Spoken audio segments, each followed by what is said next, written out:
Un seul titre pour ce journal, fin de la biennale artistique et culturelle Tombouctou 2025, 10 jours de compétition en solo, de chant, ensemble instrumental, traditionnel, pièces de théâtre, musique d'orchestre, la danse traditionnelle et le chœur. Les jeunes des 19 régions et du district de Bamako se sont retrouvés dans la joie. Le pari de l'organisation est relevé avec brio, nous dira Bemba Sibi qui sera en direct dans ce journal. Mesdames, Messieurs, bonjour et bienvenue aux informations. Tout d'abord, afin de contribuer pleinement à la cohésion sociale, au développement territorial et à la résilience des communautés, un nouveau programme a été lancé à Tombouctou. C'est en marge de la biennale que Culture Acte 1 est lancé pour 3 ans. Ce programme structurant est porté par la coopération suisse au Mali. Il est conçu pour renforcer le secteur culturel malien. Le point de la cérémonie de lancement avec notre envoyé spécial, Bemba Sibi.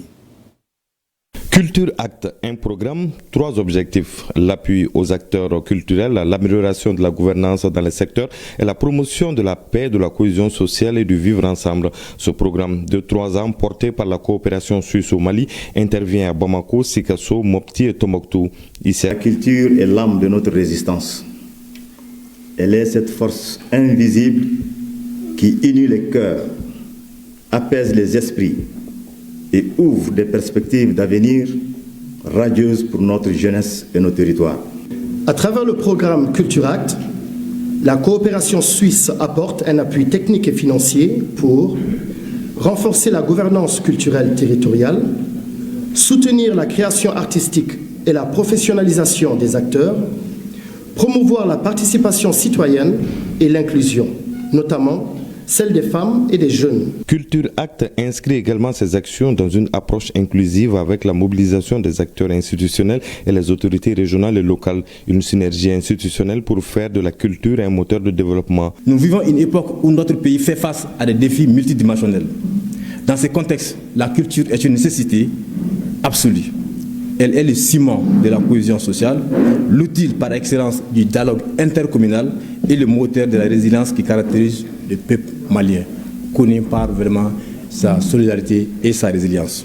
Cette rencontre s'inscrit dans une dynamique nationale qui reconnaît la culture comme un pilier fondamental de la cohésion sociale, de la paix et du développement durable. Le lancement du programme Culture Acte a été marqué par 2 panels. Le premier sur le programme Culture Acte et le second sur le rôle des élus locaux et services techniques dans la construction de l'action culturelle et régionale. Restons à Tombouctou, la cité mystique, carrefour des savoirs et des civilisations. Lancement également d'un ouvrage Rêve de Tombouctou, mémoire du fleuve Niger. Le rêve de Tombouctou, mémoire du fleuve Niger invite à un voyage entre l'histoire, la culture et l'espérance, porté par le fleuve qui a façonné des peuples et des empires. L'ouvrage de plus de 200 pages est signé Irène Lopez de Castro de Madrid, artiste peintre espagnole et amie du Mali. À travers ce livre, elle rend hommage à Tombouctou et au fleuve Niger, véritable symbole de mémoire et de résilience. Reportage signé Moussa Kamara. Il coule depuis des siècles, témoin silencieux des grandes civilisations. Le fleuve Niger est au cœur des rêves de Tombouctou. Mémoire du fleuve Niger, présenté lors d'une cérémonie chargée d'émotions. L'ouvrage raconte comment ce fleuve a donné naissance à Tombouctou, haut lieu du savoir et des échanges en Afrique de l'Ouest. Universitaires, passionnés de culture, acteurs du monde littéraire et autorités maliennes ont salué un travail de mémoire nécessaire à l'ère où le fleuve Niger subit les effets du changement climatique. C'est vraiment une fierté qu'on continue à parler de Tombouctou, une fierté que Tombouctou continue à être connu au-delà. Des gens qui pensaient par le passé que Tombouctou était qu'une légende, ils se rendent compte que Tombouctou n'est qu'une pure réalité. Madame, ce livre participe au rayonnement du Mali. Ce livre participe au rayonnement de Tombouctou. C'est pourquoi nous cesserons de vous en remercier infiniment et de vous dire que déjà, je vais déposer un certain nombre d'exemplaires dans certains établissements de la ville de Tombouctou pour que les gens puissent connaître l'effort fourni par Madame Irène. La cérémonie s'est achevée par une séance de dédicace permettant au public d'échanger directement avec l'auteur. À Tombouctou toujours, tout à l'heure, donc, ce sera la cérémonie de clôture de la biennale artistique et culturelle. À quelques heures de cette cérémonie, nous sommes en direct avec Bemba Sibi depuis le stade municipal de Tombouctou. Bonjour Bemba Sibi. Après 10 jours de compétition, qu'est-ce qu'on peut retenir de ce rendez-vous culturel à Tombouctou?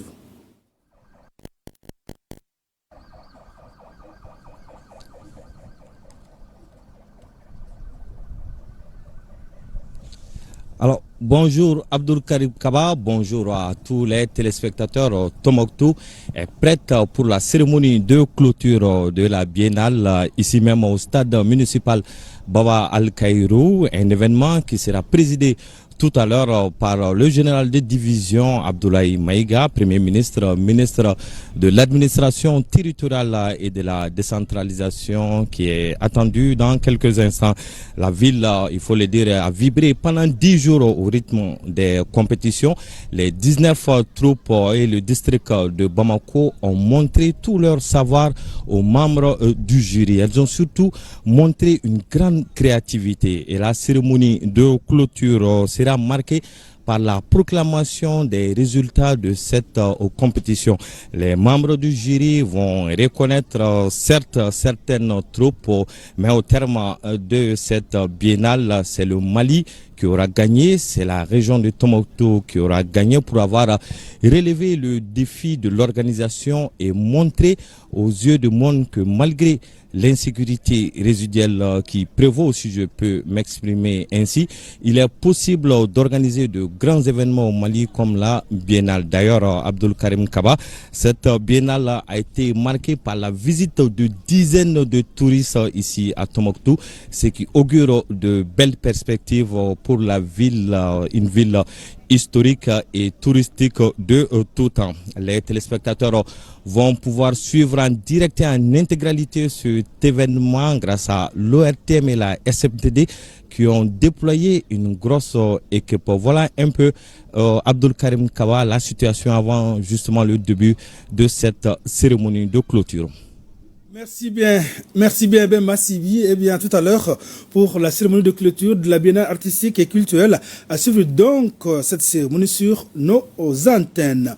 Autre sujet dans ce journal, face donc au défi croissant de l'éducation des enfants jeunes en mobilité, Helvetas Mali et Terre des Hommes ont mené une étude majeure pour renforcer leur prise en charge dans le système éducatif. Pendant 10 jours, experts, autorités et partenaires valident les conclusions de cette enquête menée dans plusieurs régions du Mali. Cela avec l'ambition d'instaurer une éducation véritablement inclusive. Les détails avec Bokari Koulibaly. Autour de la table, les acteurs de l'éducation se penchent sur l'étude dédiée aux enfants et jeunes en mobilité. Une étude conduite par Helvetas Mali et Terre des Hommes avec l'appui d'un pôle d'experts issus des départements de l'éducation nationale et de la formation professionnelle. Elle s'inscrit dans le cadre du projet Enfants et jeunes sur les routes migratoires. L'idée est que les recommandations et les connaissances de cette étude puissent être prises en charge par le système d'éducation nationale pour offrir des modalités de formation à ces jeunes là où ils se trouvent. Il faut juste faire attention à ce que quand ces jeunes en situation de mobilité rentrent dans une situation de formation professionnelle, que ce soit une formation courte, modulaire, ciblée sur des métiers dont l'apprentissage est rapide. Ils n'ont pas besoin de faire 3-4 ans dans un centre pour un diplôme. Pendant 3 mois, les enquêteurs ont sillonné les régions de Sikasso, Koutiala et les districts de Bamako. Cet atelier vise à valider les résultats de cette étude afin de promouvoir une éducation inclusive et un meilleur avenir pour les enfants en mobilité. À travers cette étude, il s'agit pour nous de voir quelle est la situation des enfants en migration ou qui se trouvent sur les routes migratoires et comment satisfaire leurs besoins éducatifs. C'est dans ce sens que nous avons essayé de voir comment ces enfants en migration ont des besoins, qui ils sont, faire un profilage et voir dans quel domaine nous pouvons aussi assurer leur droit à l'éducation.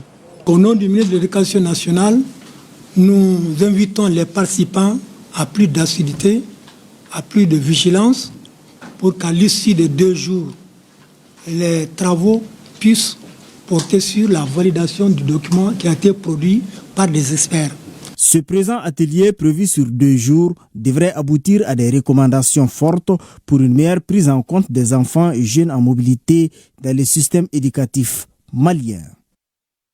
Eau potable, hygiène et assainissement pour la santé de la femme. C'est la campagne lancée par l'Association des sages-femmes du Mali et WaterAid. Cette campagne entre dans le cadre de la journée de plaidoyer à l'intention de l'Association des sages-femmes du Mali sous le thème « L'engagement des sages-femmes pour la priorisation du WESH dans les services de maternité ». Elle couvre la période 2025-2028. Adam Maïga pour le compte-rendu. Lors de l'accouchement, de nombreuses femmes enceintes, des nouveau-nés et des sages-femmes sont exposées aux maladies infectieuses dans les maternités. Cette situation est liée au non-respect des règles d'hygiène des matériels de soins, à l'insuffisance de l'assainissement des toilettes et à l'inaccessibilité de l'eau potable. La qualité des services de maternité est indissociable à la disponibilité de l'eau potable, d'un assainissement adéquat et de bonnes pratiques d'hygiène. Pourtant, de nombreuses structures sanitaires au Mali restent confrontées à des insuffisances majeures en matière de WASH. Ces insuffisances exposent les femmes et leurs nouveau-nés à des risques évitables d'infection, compromettant la qualité des soins et mettent également en danger les personnels soignants, en particulier les sages-femmes. Face à ces défis, l'Association des sages-femmes du Mali, en partenariat avec l'ONG WaterAid, a décidé de prendre le taureau par les cornes en organisant une journée de plaidoyer. Nous avons une caravane que nous avons prévue avec les journalistes pour vraiment sensibiliser sur l'importance de l'eau, l'hygiène et l'assainissement. Nous avons élaboré avec la Direction générale de la santé une feuille de route pour l'accès universel de tous les centres de santé du Mali. Alors, nous allons plaider aussi pour la mobilisation des fonds pour que tous les centres de santé à l'horizon 2030 aient accès aux services d'eau, d'hygiène et d'assainissement. Cette activité importante constitue une étape capitale pour l'amélioration de la qualité des soins dans les services de santé. Aussi, elle contribue fortement à la réduction de la mortalité maternelle, néonatale et infantile. Garantir ces services de base est donc une priorité absolue pour l'Association des sages-femmes du Mali et l'ONG WaterAid. C'est là pour améliorer la qualité des soins et réduire les infections liées à l'accouchement au Mali. À Koutiala, la Direction régionale du développement social de l'économie solidaire vient d'organiser un atelier sur la pérennisation des actions communautaires de lutte contre la malnutrition. L'objectif est d'orienter les autorités administratives et les acteurs du domaine à partager avec eux des expériences permettant de tracer au mieux les voies et moyens susceptibles de vaincre le phénomène. Reportage signé Brema Kone et Amadou Dolo. Les autorités administratives et politiques de la région de Koutiala ont échangé pendant 2 jours sur les voies et moyens susceptibles de dynamiser et pérenniser les actions communautaires de lutte contre la malnutrition. Ce fut un atelier d'orientation et de partage d'expériences à laquelle le directeur de cabinet du gouverneur de la région de Sikasso, Bernard Koulibaly, a participé par visioconférence. Les élus, c'est eux qui font le budget et ils doivent prendre en charge en tout cas un certain nombre de dépenses, de préoccupations dans leur budget. Et en plus du budget aussi, il y a les prérequis qui sont faits par les collectivités. Donc aujourd'hui, pour qu'un maire puisse s'engager, j'ai dit, il faut d'abord qu'il y ait un atelier qu'on puisse vraiment informer les autorités pour que les autorités accompagnent le processus. Cet atelier est organisé par la Direction régionale du développement social et de l'économie solidaire de Koutiala avec l'appui financier de l'UNICEF. La situation d'insécurité a conduit les acteurs à adopter une approche multisectorielle du problème. La traduction matérielle de cet engagement est l'élaboration du plan multisectoriel de nutrition pour la période 2021-2025 qui préconise, entre autres, la mise en place du système harmonisé pour assurer la couverture universelle des mesures nutritionnelles essentielles. Les recommandations formulées à la fin de cet atelier devront contribuer à la gestion du cercle vicieux de la pauvreté liée à l'insécurité alimentaire. Sur le même sujet, le bureau UNICEF Zone de Sikasso s'engage à lutter efficacement contre la malnutrition dans la région de Bougouni. Il vient d'organiser un atelier de 2 jours à l'issue duquel une plateforme de coordination multisectorielle régionale de lutte contre la malnutrition a été mise en place. Cela en vue de contribuer à l'amélioration de la survie et le développement du couple mère-enfant. Ortem Bougouni, Abdul Karim Konaté et Dibril Bagayogo. La lutte contre la malnutrition sous toutes ses formes est un défi auquel notre pays est confronté depuis des années. Pour relever ces défis dans la région de Bougouni, le bureau UNICEF Zone de Sikasso vient d'organiser un atelier de 2 jours à l'intention des acteurs clés de la lutte contre la malnutrition. Les gens croient encore jusqu'à aujourd'hui que la malnutrition est une affaire de la santé. Mais il faudrait que les gens comprennent que tous les secteurs ont leur rôle à jouer. Que tu le saches ou pas, tes actions favorisent directement, spécifiquement ou sensiblement la nutrition.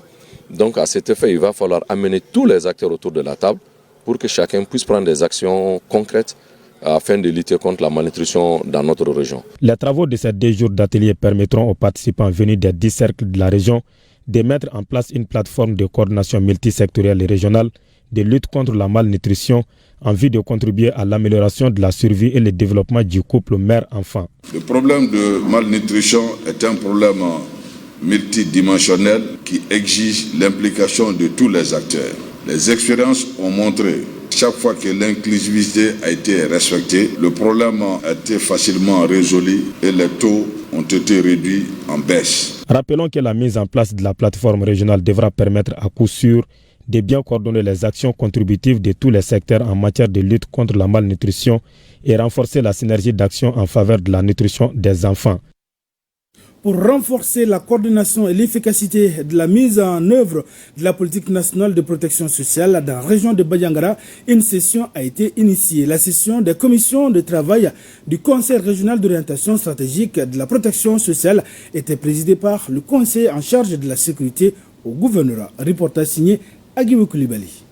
Depuis la création du Comité national d'orientation stratégique de la protection sociale, de nombreuses avancées ont été enregistrées. Plan d'action élaboré et validé, textes réglementaires adoptés, arrêtés signés et missions de suivi menées par les structures déconcentrées. La dynamique est enclenchée. C'est dans cette logique que s'inscrit la présente rencontre à Badiangara. Cette politique est structurée autour de 4 axes stratégiques.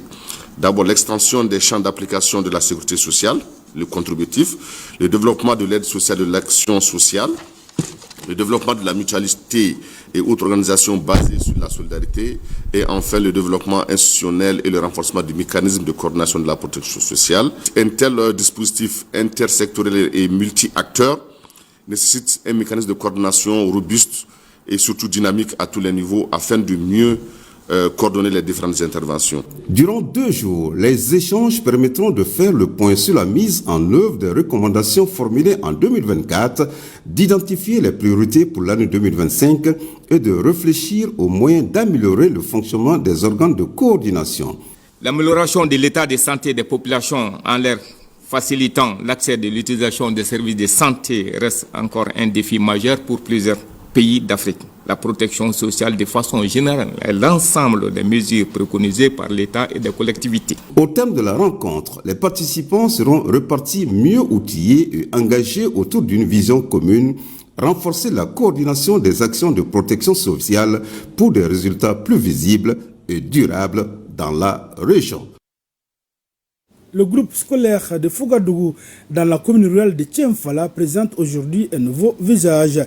Des classes ont été réhabilitées et une bonne fontaine installée par le projet d'appui à la décentralisation de l'éducation au Mali. C'est à travers un consortium d'ONG composé de Save the Children, AMSSS, CAED et Corps d'AD, soutenu par un financement de l'Union européenne. Le point de la cérémonie de réception provisoire avec Ousmane Koïta. Autrefois délabré par l'action des vents violents qui avaient décoiffé les toitures de 3 classes l'année dernière, aujourd'hui le groupe scolaire de Fougadougou présente un visage reluisant. D'où cette cérémonie de réception provisoire des 3 classes réhabilitées, ainsi que des latrines et une bonne fontaine d'eau installée. La réalisation de ces travaux est le fruit d'un partenariat fécond entre le gouvernement du Mali et ses partenaires. En tant que responsable de l'éducation, le ministère de l'Éducation a en charge, en tout cas, de doter toutes les écoles en infrastructures scolaires de qualité pour assurer justement l'environnement d'apprentissage sûr, propice et résilient à tous les enfants. C'est dans ce cadre que nous sommes là pour réceptionner des infrastructures qui ont été réhabilitées et construites par un partenaire du nom de PADEM, qui est un consortium d'ONG. Et quand tu vois les latrines, la qualité y est, les salles de classe, la qualité y est, et le point d'eau également. Donc les infrastructures ont été réceptionnées sans réserve, chose qui est vraiment rare dans le monde des infrastructures. Cette réalisation est initiée par le projet d'appui à la décentralisation de l'éducation au Mali, PADEM, à travers un consortium d'ONG composé de chefs Sudren, AMSS, CAED et Corded, soutenu par un financement de l'Union européenne. Elle vise à doter les élèves et les corps enseignants de Fougadougou d'un cadre scolaire approprié de formation et d'apprentissage.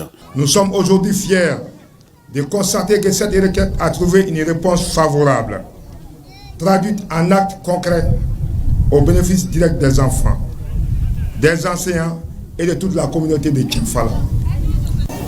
L'Union européenne réaffirme son engagement à accompagner le Mali, à soutenir ses efforts pour offrir à chaque enfant une éducation de qualité, condition essentielle pour bâtir un avenir meilleur. La cérémonie a été soutenue par une ambiance de grands jours, sans oublier la visite guidée des réalisations pour permettre aux hôtes du jour d'apprécier davantage les fruits de leurs efforts consentis pour l'amélioration du cadre de vie du monde scolaire de Fougadougou. Rencontre de mise en relation des transformatrices et acteurs locaux à l'Office du Niger. C'est une organisation du syndicat des exploitations agricoles de l'Office du Niger, Sexagon. L'ambition est de donner plus de visibilité aux produits transformés du riz, du soja et du lait local. La rencontre a été une opportunité pour les femmes de présenter les différents produits transformés. Reportage signé Honoré Tchenou Bassi Traoré. À travers cette activité, la synergie des exploitants agricoles de l'Office du Niger, Sexagon et ses partenaires ambitionnent de renforcer la visibilité des produits locaux transformés par des femmes. Cela permet de faciliter leur accès au marché. Plusieurs associations de femmes et syndicats d'exploitants agricoles participent à la présente rencontre. Qu'est-ce que nous avons constaté? Le riz étivé est peu connu sur le marché parce que dû à sa qualité d'autrefois. Mais aujourd'hui, avec les kits modernes, avec les renforcements des capacités reçues par les femmes, elles produisent du riz étivé de qualité supérieure aujourd'hui et surtout produit par des producteurs encadrés sur l'agroécologie paysanne. Ce sont ces femmes-là qui sont les hôtes des PDI. L'occasion est opportune pour des femmes transformatrices d'exposer leurs produits et partager leur expérience avec des acteurs étatiques, privés, ONG humanitaires et commerçants grossistes. On ne peut pas mettre en place une vraie sécurité alimentaire et de souveraineté alimentaire sans mettre en valeur nos produits locaux, à savoir les riz étuvés. Ségou est une zone de production de grande quantité de riz à travers l'Office du Niger, Mopti également. Mais pourquoi ne pas mettre en valeur les riz que nous produisons chez nous? La transformation des produits agricoles est une véritable valeur ajoutée à notre économie locale, contribuant à la sécurité alimentaire, à l'amélioration des revenus des producteurs et à la création d'emplois durables. Au nombre des produits présentés, les soja et les riz sous différentes transformations, le lait local, les échanges de contacts constituent de bons auspices pour nouer d'éventuels partenariats. Voilà, mesdames, messieurs, ainsi prend fin ce journal. Merci d'avoir été de nôtres. À tout à l'heure pour la cérémonie de clôture de la Biennale artistique et culturelle Tombouctou 2025. À suivre donc la cérémonie de clôture de cet événement culturel inédit dans la cité des 333 saints sur nos antennes.